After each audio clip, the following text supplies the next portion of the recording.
गेला की नाही पालटी गेली काय आहे आज जाणार तुम्ही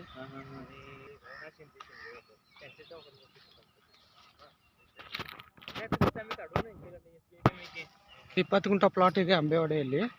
ಇದು ಮೇನ್ ರೋಡಿಗೆ ಕನೆಕ್ಟೆಡ್ ಇದೆ ನೋಡಿ. ಇದು ಮೇನ್ ರೋಡಿಗೆ ಕನೆಕ್ಟು. ಇಲ್ಲಿ ಸ್ಮಾಲ್ ಆಗುತ್ತೆ, ಅದು ಹಿಂದ್ಗಡೆ ಹೋಗಿ ವೈಲ್ಡ್ ಆಗಿದೆ, ಸ್ಕ್ವೇರ್ ಬಂದಿದೆ.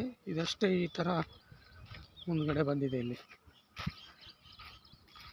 ಇದು ಬೌಂಡ್ರಿ, ಇಲ್ಲೇ ಬೌಂಡ್ರಿ ಬರುತ್ತೆ, ಒಳಗಡೆ ಹೋಗುತ್ತೆ. ಈ ಥರ ಸ್ಕ್ವೇರ್ ಬಂದಿದೆ. ಡಾಂಬರ್ ರೋಡ್ ಕನೆಕ್ಟೆಡ್ ಇದೆ. ಇದು ಮುಂದ್ಗಡೆ ಒಂದು 10 ಫೀಟ್ ಬರುತ್ತೆ ಇದು ವೈಂಡಿಂಗ್. ಹಿಂದ್ಗಡೆ ಇದೆ ಪ್ಲಾಟ್, ಇದು ಅಲ್ಲಿವರೆಗೆ ಹೋಗಲಿಕ್ಕೆ ಅಪ್ರೋಚ್ ರೋಡು. ಈ ಡಾಂಬರ್ ರೋಡ್ ಕನೆಕ್ಟೆಡ್ ಇದೆ